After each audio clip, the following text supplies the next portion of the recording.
যালিকাল কিতাবু লা রাইবা ফীহ,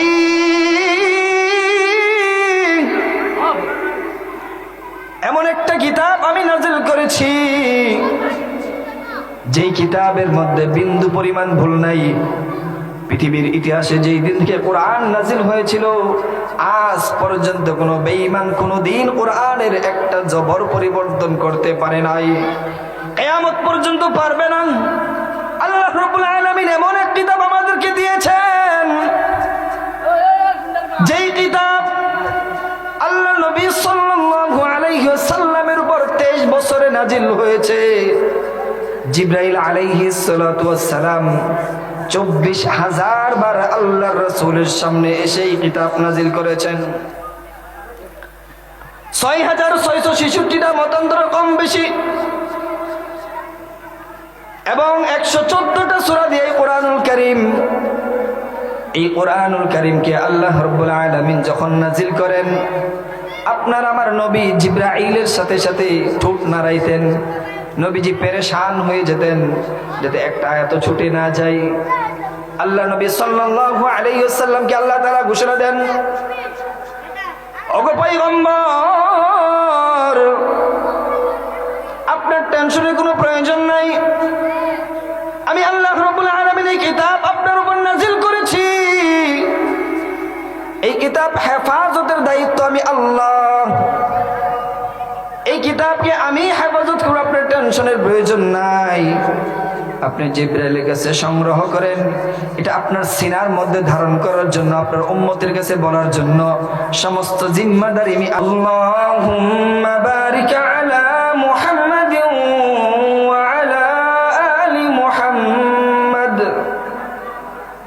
কামা বারাকতা আলা ইব্রাহিম ওয়া আলা আলি ইব্রাহিম ইন্নাকা হামিদুম মাজিদ।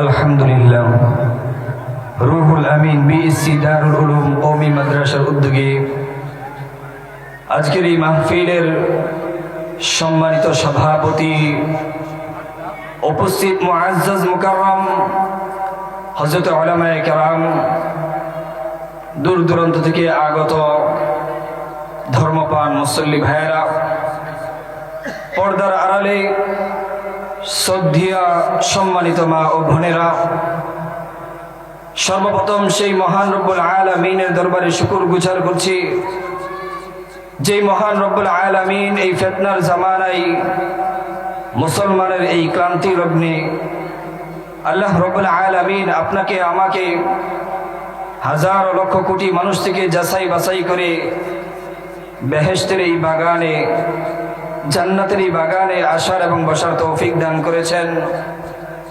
এই জন্য মহান রব্বুল আলামিনের দরবারে জবান খুলে অন্তরের অন্তঃস্থল থেকে শুকর গুজার করি আলহামদুলিল্লাহ। লক্ষ কোটি দুরুদ সালাম সাইয়্যিদুল মুরসালিন, খাতামুন নবীন, শফিউল মুজনিবিন, নবী আযম, নবী আকরাম মুহাম্মদুর রাসূলুল্লাহ সাল্লাল্লাহু আলাইহি ওয়াসাল্লামের উপর। মুহতারাম হাজিরিন, আজকে যে আমরা বেহেশতের বাগানে বসেছি, আল্লাহ তাআলা বলেন মাজাইসুল কুরআন মাজাইসুল্লাহ, যেই মজলিসের মধ্যে কোরআন ও হাদিসের আলোচনা করা হয় সেটা আল্লাহ তাআলার মজলিস হয়ে যায়। রাসূল আকরাম সাল্লাল্লাহু আলাইহি ওয়াসাল্লাম বলেন নাযালাত আলাইহিমুস সাকিনাহ, যতক্ষণ পর্যন্ত এই মজলিসের মধ্যে আপনারা বসা থাকবেন ততক্ষণ পর্যন্ত মহান রব্বুল আলামিনের পক্ষ থেকে আপনাদের উপর সাকিনা রহমত নাজিল হতেই থাকবে। সকলে বলি সুবহানাল্লাহ। আল্লাহ তাআলা আমাদেরকে যে জমিনে পাঠাইছেন, জমিনে পাঠানোর পর এই দুনিয়ার মধ্যে চলাফেরা করার জন্য আল্লাহ তাআলা আমাদেরকে একটা কিতাব দিয়েছেন। কিতাবটার নাম কি সকলে বলেন? মহাগ্রন্থ আল কুরআন। আল্লাহ রাসূল সাল্লাল্লাহু আলাইহি ওয়াসাল্লাম যখন 40 বছর বয়সে উপনীত হন, নবীজি সাল্লাল্লাহু আলাইহি ওয়াসাল্লাম একদিন হেরা গুহায় অবস্থান করেন। হঠাৎ একদিন আল্লাহর ফেরেশতা হযরত জিবরাইল আলাইহিস সালাতু ওয়াস সালাম নবীজির সামনে এসে হাজির হয়ে গেলেন। নবীজি অত্যন্ত ভয় পেয়ে গেলেন। এসেই বলতেছে, হে মুহাম্মদ, পড়েন, ইকরা। নবীজি বলেন, আনা বিকারিম, আমি পড়তে জানি না। আবার বলেন ইকরা। নবীজি বলেন, আমি পড়তে জানি না। আবার বলেন, পড়েন, ইকরা। নবীজি বলেন, আমি পড়তে জানি না।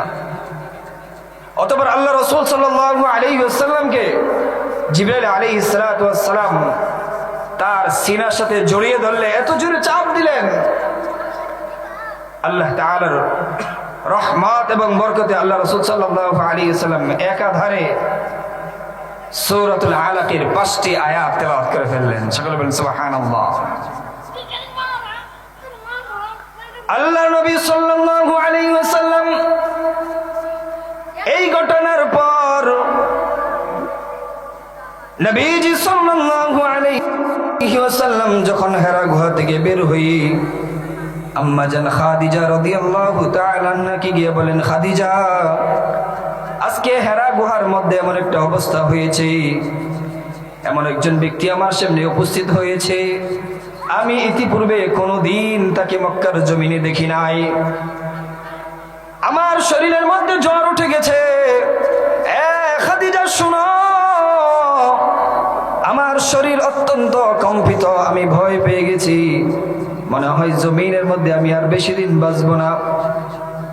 আম্মা জান খাদিজা রাদিয়াল্লাহু তাআলা আনহা অত্যন্ত বুদ্ধিমতী একজন মহিলা ছিলেন।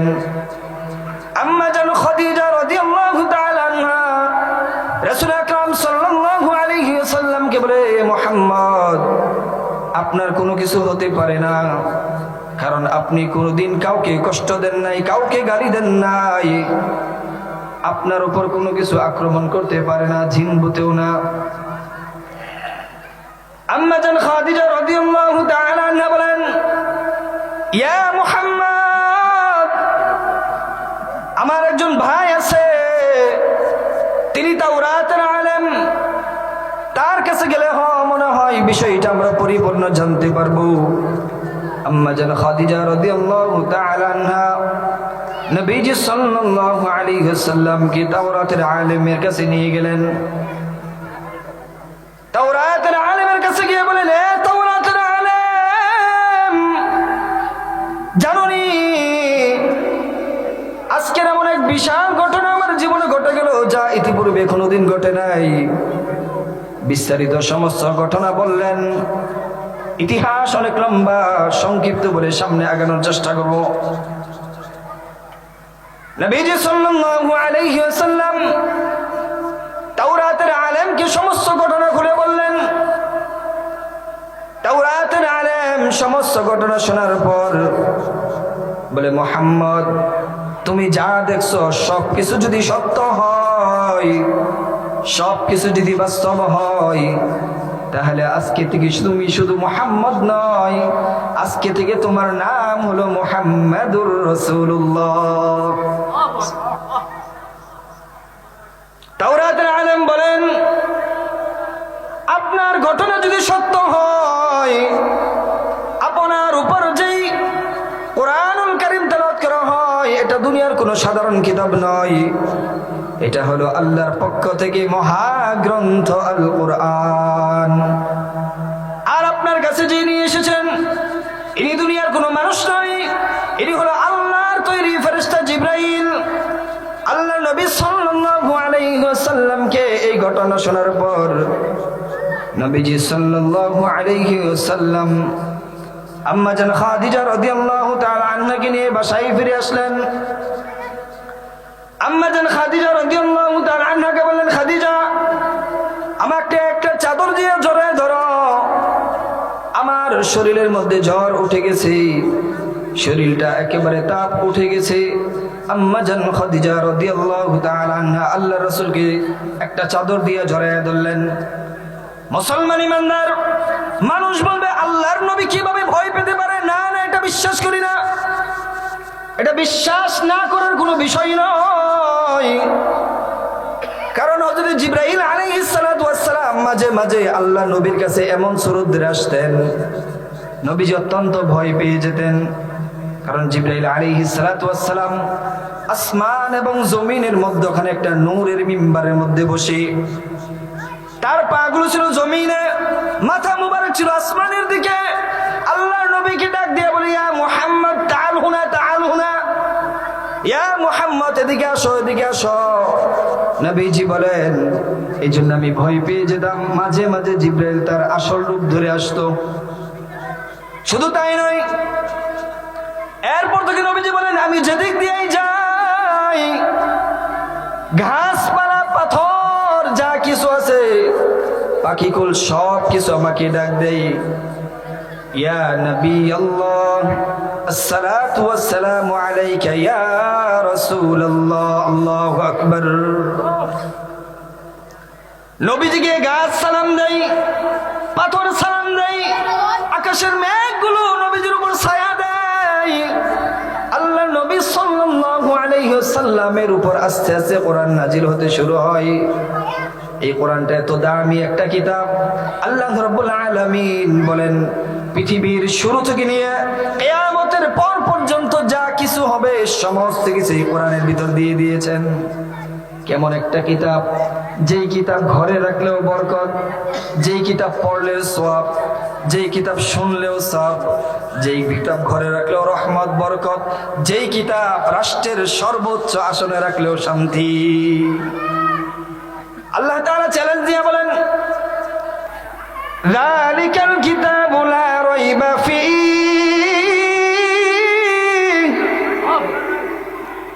এমন একটা কিতাব আমি নাযিল করেছি যেই কিতাবের মধ্যে বিন্দু পরিমাণ ভুল নাই। পৃথিবীর ইতিহাসে যেই দিন থেকে কোরআন নাযিল হয়েছিল, আজ পর্যন্ত কোনো বেঈমান কোনোদিন কোরআনের একটা জবর পরিবর্তন করতে পারে নাই, কিয়ামত পর্যন্ত পারবে না। আল্লাহ রাব্বুল আলামিন এমন এক কিতাব আমাদেরকে দিয়েছেন, যেই কিতাব আল্লাহ নবী সাল্লাল্লাহু আলাইহি ওয়াসাল্লামের উপর 23 বছরে নাজিল হয়েছে। জিবরাইল আলাইহিস সালাতু ওয়াস সালাম 24,000 বার আল্লাহর রাসূলের সামনে এসে এই কিতাব নাজিল করেছেন। 6,666টা মতান্তর কম বেশি এবং 114টা সূরা দিয়ে কোরআনুল কারীম। এই কোরআনুল কারীমকে আল্লাহ রাব্বুল আলামিন যখন নাজিল করেন, আপনার আমার নবী জিবরাইলের সাথে সাথে ঠোঁট নাড়াইতেন। নবীজি পেরেশান হয়ে যেতেন যাতে একটা আয়াত ছুটে না যায়। আল্লাহ নবী সাল্লাল্লাহু আলাইহি ওয়াসাল্লামকে আল্লাহ তাআলা ঘোষণা দেন, ওগো পয়গম্বর, আপনার টেনশনের কোনো প্রয়োজন নাই। আমি আল্লাহ রাব্বুল আলামিন এই কিতাব আপনার উপর নাজিল করেছি। এই কিতাব হেফাজতের দায়িত্ব আমি আল্লাহ। এই কিতাবকে আমি হেফাজত করব, আপনার টেনশনের প্রয়োজন নাই। আপনি জিবরাইলের কাছে সংগ্রহ করেন, এটা আপনার সিনার মধ্যে ধারণ করার জন্য, আপনার উম্মতের কাছে বলার জন্য সমস্ত জিম্মাদারি আমি আল্লাহ রাব্বুল আলামিন নিয়ে নিলাম। আল্লাহ তাআলা এই কিতাব নাযিল করেছেন মানব জাতির হেদায়েতের জন্য। আর এই কিতাবটা যেই বান্দা সিনার মধ্যে ধারণ করতে পারবে, নবীজি সাল্লাল্লাহু আলাইহি সাল্লাম বলেন, আসমানের নিচে জমিনের উপরে তার চাইতে দামি মানুষ আর কেউ হতে পারে না।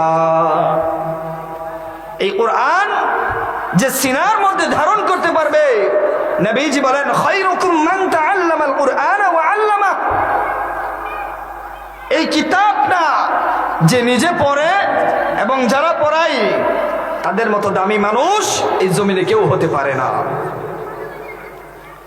সবচেয়ে দামি মানুষ হলো তারা যাদের সিনার মধ্যে আল্লাহর কোরআন আছে, যারা কোরআন নিজে শিখে এবং অন্যদেরকে শেখায়।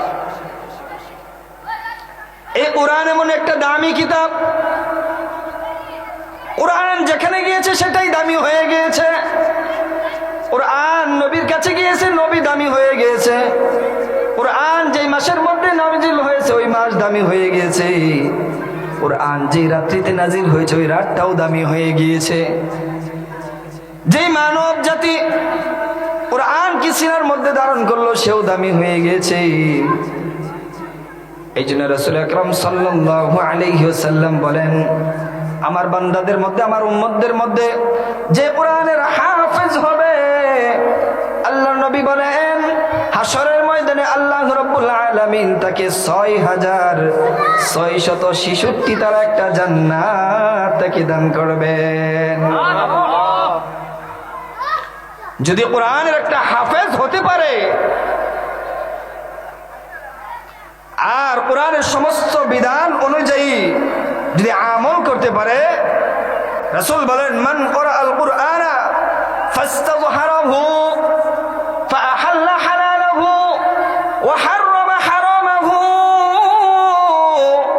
আদখালাহুল্লাহুল জান্নাহ। যদি কোনো বান্দা কোরআনকে সিনার মধ্যে ধারণ করতে পারে, কোরআনের হাফেজ হতে পারে, আল্লাহ তাআলা বলেন যে তাকে আমি ৬৬৬৬ তার একটা জান্নাত দিব। একটা জান্নাত কেমন জানেননি? এই পৃথিবীর ১০ দুনিয়ার সমপরিমাণ একটা জান্নাত তাকে দেওয়া হবে।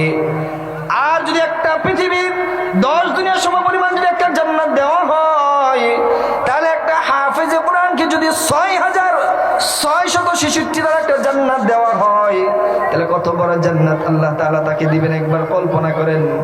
নবীজি সাহাবীদেরকে বলে, সাহাবারা শোনো, শুধু যে হাফেজে কোরআনকে সম্মান দিবে এর পূর্বে হাফেজে কোরআনের মা বাবার সম্মান শোনো।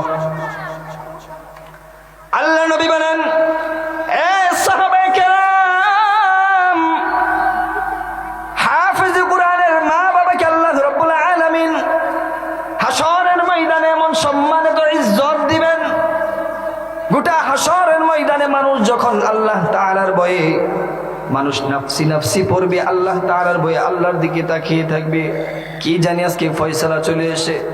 ওই কঠিন মুসিবতের দিন, যেই দিন সূর্যটা মাথার আধাত উপরে চলে আসবে, কঠিন মুসিবতের দিন, আল্লাহর নবী বলেন হাফেজে কোরআনের মা বাবার কোনো টেনশন থাকবে না।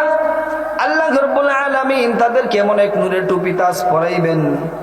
হাদিসের ভাষার মধ্যে এসেছে, ছোট্ট একটা ঘরের মধ্যে যদি আকাশের সূর্য টেনে দেওয়া হয়, আকাশের সূর্য সমস্ত মুখ যদি ঘরের মধ্যে আলো দেয়, যেই পরিমাণ ঘরের মধ্যে আলো হবে, নবীজি বলেন হাফেজ কোরআনের মা বাবাকে আল্লাহ রাব্বুল আলামিন যেই মুকুট পরাবেন, সেই মুকুটের এর চাইতে দ্বিগুণ আলোকিত হয়ে যাবে। হাফেজ কোরআনের মা বাবার মাথার মুকুটের আলো দিয়ে গোটা হাশরের ময়দানটা আলোকিত হয়ে যাবে। অন্যান্য মানুষ নবী রাসূলরা জিজ্ঞেস করবে, আল্লাহ আজকে তাদেরকে কেন এত ইজ্জত এত সম্মান দেওয়া হলো? তারা কোন যুগের নবী রাসূল ছিল? আল্লাহ রাব্বুল আলামিন ডাক দিয়ে বলবে, এ আমার বান্দারা, এরা দুনিয়ার মধ্যে কোনো নবী রাসূল ছিল না, এরা কোনো ওলি আউলিয়া কুতুব ছিল না, এরা হলো দুনিয়ার মধ্যে হাফেজে কোরআনের মা বাবা। একজন হাফেজে কোরআনের মা বাবাকে এমন এক নূরের টুপি পরানো হবে, যে টুপি দেখার পর মানুষ জিজ্ঞাসা করবে, আল্লাহ এরা কোন যুগের নবী রাসূল ছিল, এত ইজ্জত এত সম্মান কেন তাদের? আল্লাহ তাআলা বলবেন, এরা নবী রাসূল নয়, এরা হলো হাফেজ কোরআনের মা বাবা। কঠিন মুসিবতের দিন যখন ফেরেশতাদের কাছে ডাক্তারের মা বাবা গিয়ে বলবে, এ আমাকে চিনছনি? ফেরেশতারা বলবে, না না চিনি নাই, কে তুমি? বলে, আমি ডাক্তারের মা বাবা। বলে, সিরিয়ালে লাইনে থাকো। কিছুক্ষণ পর আবার যখন ইঞ্জিনিয়ারের মা বাবা যাই, বলে, ফেরেশতা চিনছনি আমারে? বলে, কে তুমি? আমি তো ইঞ্জিনিয়ারের মা বাবা। লাইনে থাকো, সিরিয়ালে থাকো। কিছুক্ষণ পর যখন হাফেজ কোরআনের মা বাবা যাই, ফেরেশতাদেরকে ডাক দিয়ে বলে, এ ফেরেশতারা চিনছনি আমাকে? বলে, কে তুমি? বলে, আমি হাফেজ কোরআনের মা বাবা।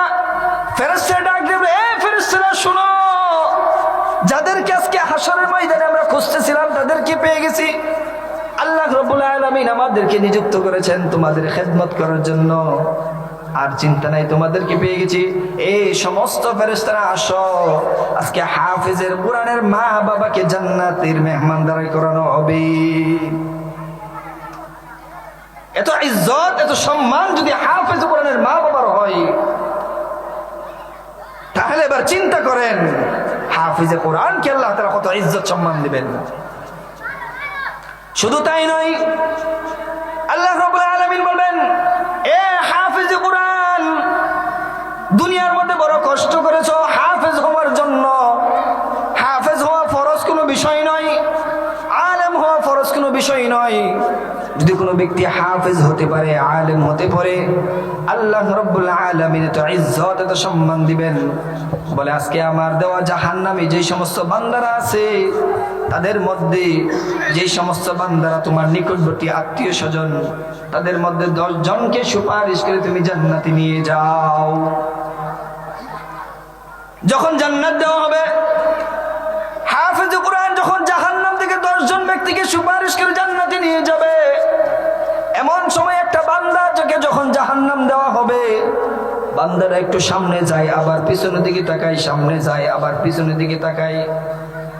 আল্লাহ রাব্বুল আলামিন ফেরেশতাদেরকে ডাক দিয়ে বলে, এ ফেরেশতারা, আমার বান্দা কেন বারবার পিছনে তাকায়? ফেরেশতারা ডাক দেব, ওগো আল্লাহ, আপনার বান্দা কেন পিছনে তাকায় আমাদের জানা নাই।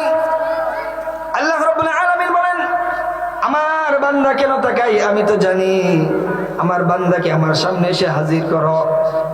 আল্লাহ রাব্বুল আলামিনের আদেশে ফেরেশতারা ওই বান্দাকে আল্লাহ রাব্বুল আলামিনের সামনে এনে হাজির করবে। আল্লাহ রাব্বুল আলামিন বলেন, এ ফেরেশতারা, জানো আমার নাম তো রহিম, আমার নাম রহমান দুনিয়ার মধ্যে ছিল, আজকে আমার নাম তো রহিম। রহিমের রহমত বরকত ভালোবাসা আজকে দেখানো হবে। আল্লাহ রাব্বুল আলামিন বলেন, এ ফেরেশতারা, তাকাইয়া দেখো আমার বান্দার আমল নামার মধ্যে কোনো কোরআনের সওয়াব আসেনি। ফেরেশতারা ডাক দিয়ে বলে, ওগো আল্লাহ, আপনার বান্দার আমল নামার মধ্যে কোরআনের সওয়াব নাই। বলে, দেখনি আমার বান্দার আমল নামার মধ্যে কোনো আলেমের সাথে সম্পর্ক আসেনি। ফেরেশতারা ডাক দিয়ে বলে, ওগো আল্লাহ, আপনার বান্দার সাথে কোনো আলেমের সম্পর্ক নাই। আল্লাহ রাব্বুল আলামিন তার বান্দাকে জান্নাত দেওয়ার জন্য অজুহাত খুঁজবে। আল্লাহ রাব্বুল আলামিন এবার ডাক দিয়ে বলে, এ ফেরেশতারা, তাকাইয়া দেখো আমার বান্দার কোনো বন্ধুর আলেমের সাথে কোরআনের সাথে কোনো সম্পর্ক আসেনি। ফেরেশতা ডাক দিয়ে বলে, ওগো আল্লাহ, আপনার বান্দা দুনিয়ার মধ্যে যার সাথে চলতো, তার একজন আলেমের সাথে পরিচয় ছিল, বন্ধুত্ব ছিল, সে কোরআনকে ভালোবাসতো, কোরআনের হাফেজদেরকে ভালোবাসতো, আপনার নবীর ঘর মাদ্রাসাকে ভালোবাসতো। আল্লাহ রাব্বুল আলামিন ডাক দিয়ে বলে, ফেরেশতারা সাক্ষী থাকো, আমি আমার বান্দাকে কোরআনের উসিলায় মাফ করে জান্নাত দিয়ে দিলাম। কোরআনের সাথে যাদের সম্পর্কই থাকবে, এই কোরআন তাদেরকে সুপারিশ করে জান্নাতে নিয়ে যাবে। কোরআনের সাথে সম্পর্ক রাখার দরকার আছে না নাই? এই কোরআন কি শুধু দুনিয়ার মধ্যেই না, আখিরাতেও থাকবে। পৃথিবীর ইতিহাসে কোরআন এমন একটা কিতাব, দুনিয়ার মধ্যে সমস্ত শিক্ষা এবং দুনিয়াবি জাগতিক যত শিক্ষা আছে, এটা সাময়িক সময়ের জন্য যদি দুনিয়ার মধ্যে উপকারের মধ্যে যত পাঠ্যপুস্তক বই আছে, এগুলো দুনিয়ার মধ্যে আপনার উপকারে আসবে, আখিরাতে আসবে না। কোরআন এমন একটা কিতাব, সেটা দুনিয়াতে উপকারে আসবে, কবরেও আসবে, আখিরাতের মধ্যেও আসবে, জান্নাত পর্যন্ত এই কোরআন থাকবে। বলেন আল্লাহু আকবার। এই কোরআন জান্নাত পর্যন্ত থাকবে। কোরআনের সাথে যাদের সম্পর্ক, আল্লাহ নবী বলেন, যখন একজন হাফেজে কোরআন, যখন একজন আলেমিন দ্বীন দুনিয়া থেকে বিদায় হয়ে যায়, আল্লাহ রাব্বুল আলামিন বলেন, হাফেজে কোরআনকে যখন কবরে রাখা হয়, মুনকার নাকির এসে জিজ্ঞাসা করে, মার রব্বুকা ওয়া মান দীনুকা ওয়া মান নাবিয়্যুকা। হাফেজে কোরআন জবাব দেয়, দুনিয়ার মধ্যে যদি কোনো বান্দা আল্লাহর দ্বীনের উপর প্রতিষ্ঠিত হয়ে থাকে, আল্লাহর দ্বীনের উপর চলতে থাকে, ওই বান্দা জবাব দেয়, আমার রব আল্লাহ, আমার ধর্ম ইসলাম, নবীজি সাল্লাল্লাহু আলাইহি ওয়াসাল্লামকে দেখায় জিজ্ঞেস করবে, চিনোনি? ইনি কে? দুনিয়ার মধ্যে যারা নবীর সুন্নাত তরিকায় চলেছে, আল্লাহ নবী বলেন ওই হাফেজ কোরআন। আমি নবীকে দেখার সাথে সাথে চিনে ফেলবি, বলবে ইনি তো সে আমার মায়ার নবী, যিনি আমাদের জন্য দুনিয়াতে আল্লাহর বিধান এনেছিলেন। এই নবীর ভালোবাসায়, এই নবীর মহাব্বতের কারণে মাথায় টুপি লাগাইছি, এই নবীর মহাব্বতের কারণে পাঞ্জাবি লাগাইছি, কোরআনের বিধান অনুযায়ী চলেছি। আল্লাহ রাব্বুল আলামিন গায়বী ভাবে আওয়াজ দেবে, এ ফেরেশতা, আমার বান্দাকে আর কষ্ট দিও না। দুনিয়ার মধ্যে আমার বান্দা আমার কোরআন শিখার জন্য, আমার দ্বীনের উপর চলার জন্য কতই না কষ্ট করেছি। আজকে আমার বান্দারে আর কষ্ট দিও না, আমার বান্দার কবরটাকে বালাখানা বানাইয়া দাও, আমার বান্দার কবরখানাকে জান্নাত বানাইয়া দাও। এ ফেরেশতারা, আমার বান্দাকে আর ডাক দিও না, আমার বান্দা এখন ঘুমাবে, আরামের ঘুম ঘুমাবে, জান্নাতের ঘুম ঘুমাবে। কিয়ামত পর্যন্ত আমার বান্দাকে আর ডিস্টার্ব করো না। যাও যাও, তোমরা ফিরে যাও, হাফেজে কোরআনের কবরটা একেবারে জান্নাত হয়ে যাবে। হাফেজ কোরআনের সিনা কোনোদিন মাটি খাইবে না, হাফেজের সিনা কোনোদিন কবরে পচবে না। হাফেজ কোরআনের সিনা জিন্দা থাকে, যেই সিনার মধ্যে আল্লাহর কোরআন রয়েছে, এই সিনা কোনোদিন মাটিও স্পর্শ করবে না, মাটির মধ্যেও পচবে না। কেমন দামি একটা সিনা হয়ে যায় যে সিনার মধ্যে কোরআন থাকে। দুনিয়ার মধ্যে যখন ডাক্তাররা এক্সরে করে, বিভিন্ন পরীক্ষা করে, এক্সরে করার পর সিনার মধ্যে যত হাড় আছে, যত প্রবলেম আছে, সব ধরা পড়ে। তো হাফেজ কোরআনের সিনার মধ্যে আল্লাহ রাব্বুল আলামিন কোন জায়গার মধ্যে কোরআনকে রেখে দিয়েছেন, আজ পর্যন্ত পৃথিবীর কোন ডাক্তার প্রমাণ করতে পারে নাই, কোন মেশিনও প্রমাণ করতে পারে নাই। আল্লাহ রাব্বুল আলামিন বলেন, কোরআন আমি নাজিল করেছি, এটার জিম্মাদারি আমি আল্লাহ নিয়ে নিয়েছি। কোরআন আল্লাহ রাব্বুল আলামিন নাজিল করেছেন, জিম্মাদারি কে নিয়েছেন? আল্লাহ। শুধু পাতার কোরআনের জিম্মাদারি না, যেই সিনার মধ্যে কোরআন থাকবে সেই সিনাটারও জিম্মাদারি আল্লাহ রাব্বুল আলামিন নিয়েছেন। প্রিয় উপস্থিতি, আমরা দুনিয়ার মধ্যে মনে করি মাদ্রাসায় পইরা এই মোল্লা টুপি লাগাইয়া কি করবে এরা, মসজিদ মাদ্রাসা তারা আর কিছুই চিনে না। আর মিয়া মনে রাখবা, তোমরা দুনিয়ার মধ্যে অর্থ সম্পদের দাম্ভিকতা দেখাও, অহংকার দেখাও, হাফেজ কোরআন আলেমে দ্বীনরা জান্নাতের মধ্যে অহংকার অহমিকা দেখাবে। দুনিয়ার মধ্যে বলেন, আখিরাতের মধ্যে বলেন, সবচেয়ে ধনী হলো তারা যাদের সিনার মধ্যে আল্লাহর কোরআন আছে। হাসরের ময়দানে আল্লাহ রাব্বুল আলামিন যখন হিসাব নিকাশ করবেন, অসংখ্য মানুষের আমল নামা, নামাজ, রোজা, হজ, যাকাতে ভরপুর থাকবে, একেবারেই ভরপুর।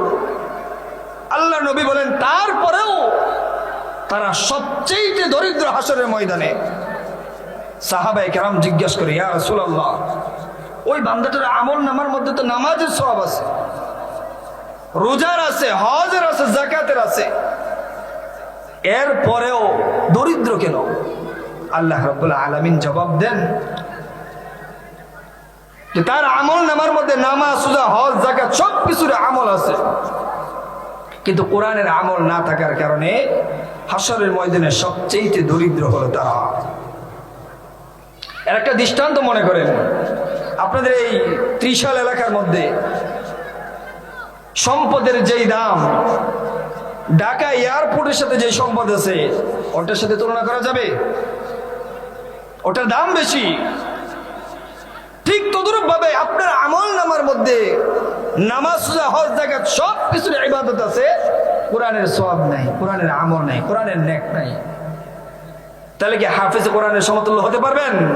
এই জন্য বলে পৃথিবীর ইতিহাসে সবচেয়ে দরিদ্র হলো তারা যাদের আমল নামার মধ্যে বিন্দু পরিমাণ কোরআনের নেক নাই। এই কোরআন দুনিয়ার মধ্যে যেমন দামি, কবরের মধ্যেও দামি, হাসরের ময়দানের মধ্যে কোরআনের দাম আছে না নাই?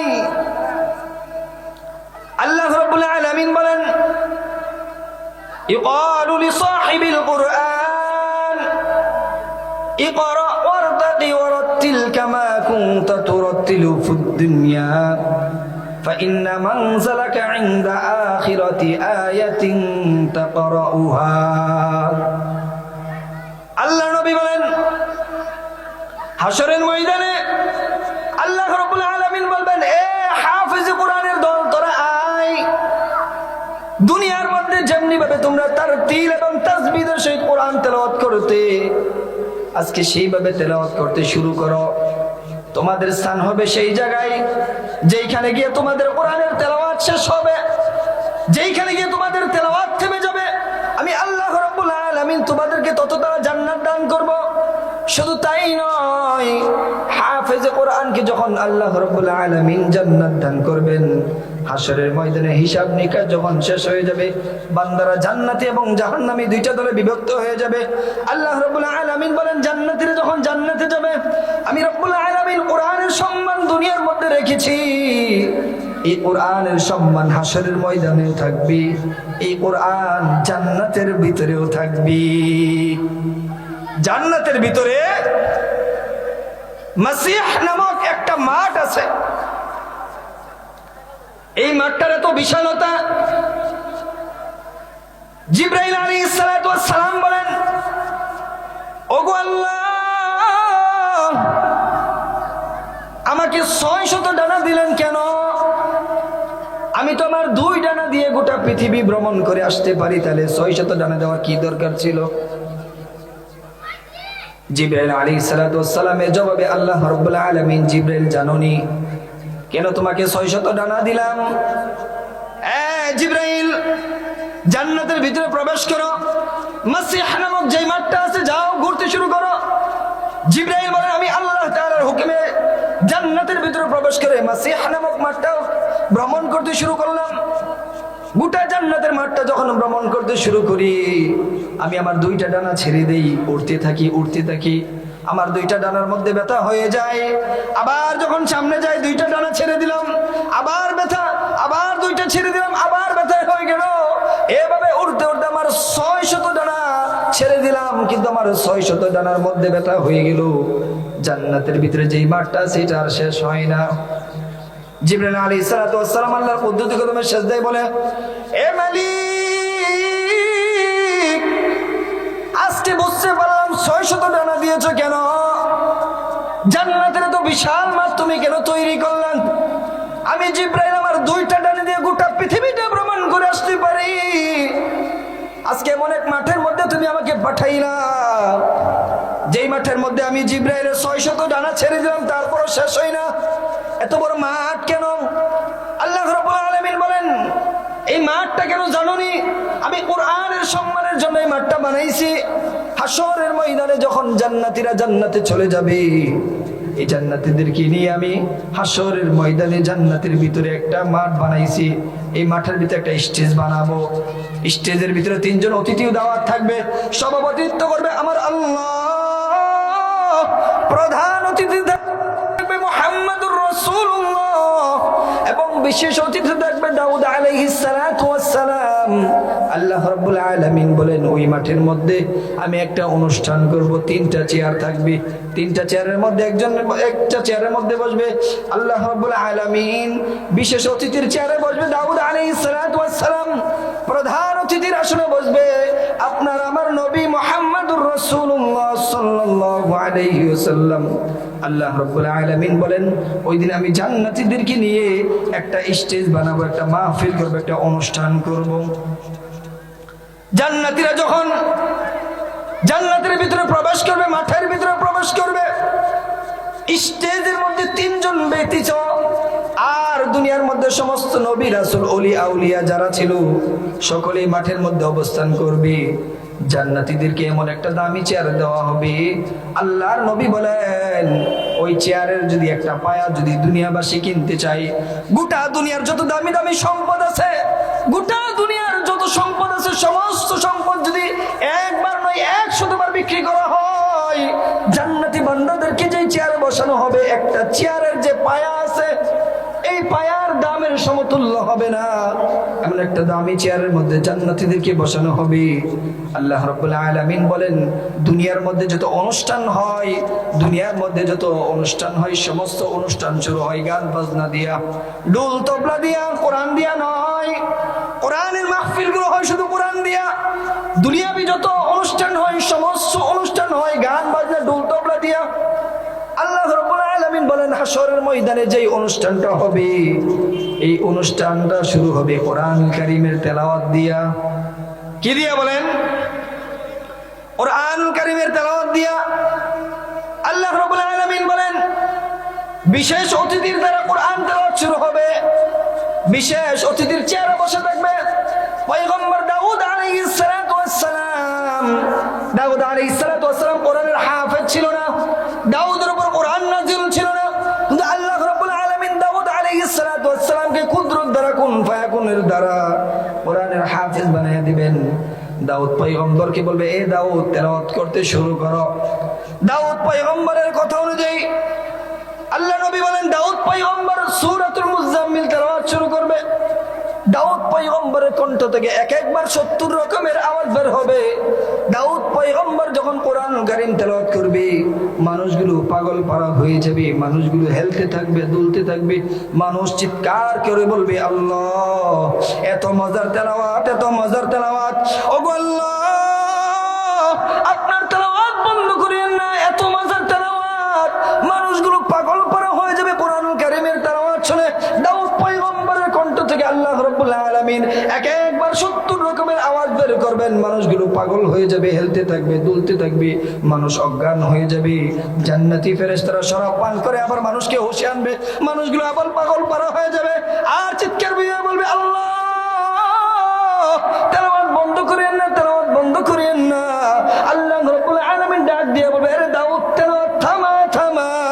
তোর তেলাওয়াত শুনে মানুষগুলো পাগল পারা হয়ে গেল। আমার বন্ধুর উপর কোরআন নাযিল করেছি, আমার বন্ধু উহুদের ময়দানে দান শহীদ করেছে কোরআনের জন্য, তায়েফের ময়দানে রক্ত ঝরাইছে কোরআনের জন্য। আমার বন্ধুর উপর আমি কোরআন নাযিল করেছি, এখনো পর্যন্ত আমার বন্ধু কোরআন তেলাওয়াত করতে শুরু করে। দাউদ রে থামা। দাউদ নবী কোরআন তেলাওয়াত থামিয়ে দিবেন। আল্লাহ রাব্বুল আলামিন জিবরাইলকে ডাক দিয়ে বলে, রে জিবরাইল, আমার বন্ধু তেলাওয়াত করবে। এ জিবরাইল, আমার বন্ধুর নাম ঘোষণা করে দে। আল্লাহ রাব্বুল আলামিন ওই দিন নিজেই ঘোষণা করবেন, বন্ধু তেলাওয়াত করতে শুরু করেন। আপনি যে কোরআনের জন্য জমিনের মধ্যে রক্ত ঝরাইছেন, দান শহীদ করেছেন, আপনার কণ্ঠের তেলাওয়াত দ্বারা আপনি আপনার উম্মতদেরকে শুনিয়ে দেন। ওই দিন আপনার আমার নবী প্রধান অতিথির আসনে বসে সূরাত ইয়াসিন তেলাওয়াত শুরু করবে। আল্লাহ নবী সূরাত ইয়াসিন তেলাওয়াত করতে শুরু করবে। নবীজির তেলাওয়াত শুনে মানুষ পাগল পারা হয়ে যাবে। দাউদ পয়গম্বরের কণ্ঠ থেকে একবার 70 রকমের আওয়াজ বের হয়েছে, এটা সত্য, কিন্তু আমার নবীর সাথে দাউদ পয়গম্বরের কণ্ঠের কোনো তুলনা হতে পারে না। তার চাইতেও বেশি সুন্দর সমুদ্র কণ্ঠে তেলাওয়াত করবে। নবীজি এত সুন্দর করে তেলাওয়াত শুরু করবে, মানুষ পাগল পারা হয়ে যাবে। বছর কি বছর, বছর কি বছর, লক্ষ লক্ষ বছর চলে যাবে, মানুষের হুঁশ থাকবে না নবীর কণ্ঠে তেলাওয়াত শুনে। নবীজি সাল্লাল্লাহু আলাইহি ওয়াসাল্লাম সূরাত ইয়াসিন তেলাওয়াত করবে।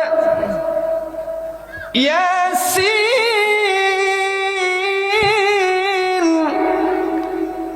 ওয়াল কুরআনিল হাকীম ইন্নাকা লামিনাল মুরসালিন। আল্লাহু আকবার। আমার নবীর কণ্ঠে তো মধুর তেলাওয়াত, এত মধুর তেলাওয়াত, এত মধুর তেলাওয়াত। নবীর কণ্ঠ শুনে মানুষ ঠিক থাকতে পারবে না, পাগল পারা হয়ে যাবে। এত মজার তেলাওয়াত পৃথিবীর ইতিহাসে কোনোদিন শুনি নাই। দাউদ পয়গম্বর থেকে 1000 গুণ বেশি সুন্দর তেলাওয়াত। আল্লাহ রাব্বুল আলামিন বলেন, ওগো পয়গম্বর, আপনার তেলাওয়াত শুনে আপনার উম্মত পাগল পারা হয়ে গেছে। বন্ধু গো, আপনি শুধু একাই তেলাওয়াত করবেন। বন্ধু এবার তেলাওয়াত থামান, বছর কি বছর চলে গেছে, বান্দার হুঁশ নাই। আল্লাহ রাব্বুল আলামিন নবীজি সাল্লাল্লাহু আলাইহি ওয়াসাল্লামের তেলাওয়াত শেষ করবেন। আল্লাহ রাব্বুল আলামিন ডাক দিয়া বলে, এরে বান্দা, যার উপর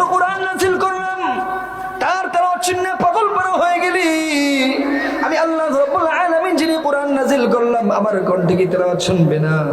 বান্দা ডাক দিয়ে বলবে, আল্লাহ আপনার কণ্ঠে তেলাওয়াত শুনবো না এটা হতে পারে, আল্লাহ একটু শোনান না আপনার কণ্ঠে তেলাওয়াত। আল্লাহু আকবার।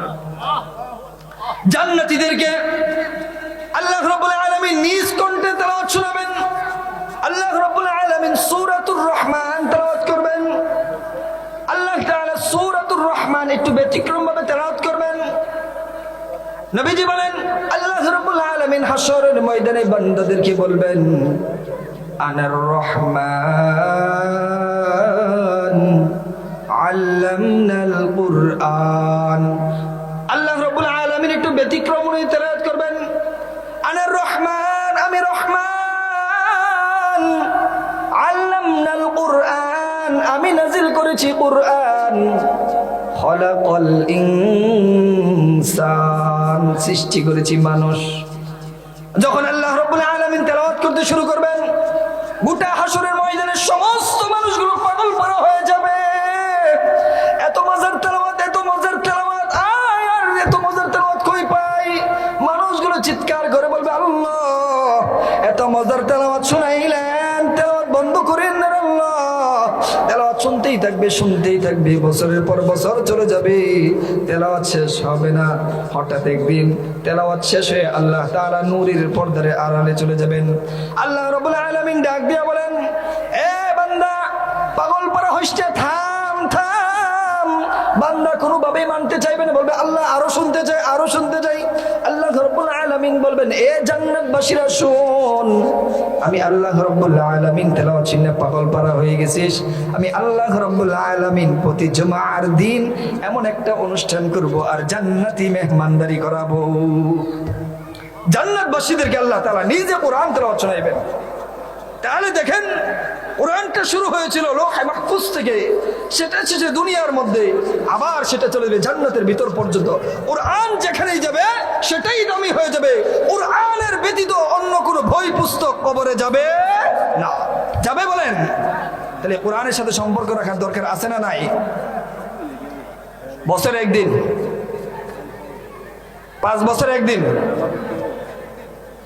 এখানে এমন অনেক বান্দা আছে যাদের বয়স 40, 50, 60, 70 বছরের আমলের জিন্দেগির মধ্যে একটা কোরআন তেলাওয়াতের পৃষ্ঠার আমল নামা নাই, একটা কোরআনের নেক নেই।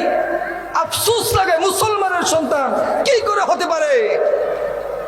মুসলমানের সন্তানের আমল নামার মধ্যে কোরআনুল কারীমের একটা হরফের আমল থাকলে এটা হতে পারে? কেমন মুসলমান ভাই আপনি? আপনার আমল নামার মধ্যে কোরআনুল কারীমের একটা তেলাওয়াতের আমল নামা নাই। নিজে না পারেন, কেউ তেলাওয়াত করলে সেটা শুনে তাতেও সওয়াব। প্রতিটা হরফে আল্লাহ রাব্বুল আলামিন 10টি করে নেকি দিয়ে থাকেন। যিনি পড়বে তিনিও 10 নেকি, যিনি শুনলো তিনিও 10 নেকি। কত দামি একটা কিতাব! বড় আফসোস লাগে, মুসলমানের সন্তান বছরে একদিন কোরআনটা ধরেও দেখে না। বড় আফসোস লাগে, মুসলমানের সন্তান কোরআন কারীম একটু তেলাওয়াত করতে পারে না। এই জন্য মাঝে মাঝে না পড়তে পারেন, অন্তত প্রতিদিন না পড়লে সপ্তাহে একদিন, না পারলে মাসে একদিন কোরআনটা খুলে দেখবেন যে আল্লাহ তাআলা কত সুন্দর করে কোরআনটাকে সাজাইছে। বুকের মধ্যে জড়িয়ে বলবেন, আল্লাহ চক্ষুও দিলা, কোরআনও নাজিল করলা, দামি কিতাবও দিলা, আমার বদনসিব একটা দিন পড়ার সৌভাগ্য হলো না। আল্লাহ তাআলার কাছে কান্না করবেন যে আল্লাহ আমাকে পড়ার তৌফিক দাও। কোন বান্দা যদি কোরআনের খাদেম, কোরআনের ছাত্র, কোরআনের শিক্ষক হয়ে যদি দুনিয়া থেকে যেতে পারে, আল্লাহর তৈরি জান্নাত তার জন্য রেডি রাখবেন। এই জন্য কোরআনের প্রতি সম্মান আছে না নাই? পড়বেন তো ইনশাআল্লাহ। আল্লাহ রাব্বুল আলামিন আমাদের প্রত্যেককেই এই কোরআনকে ভালোবেসে, কোরআনকে সিনার মধ্যে ধারণ করে কবরে যাওয়ার তৌফিক দান করুন। সকল বলেন আমিন।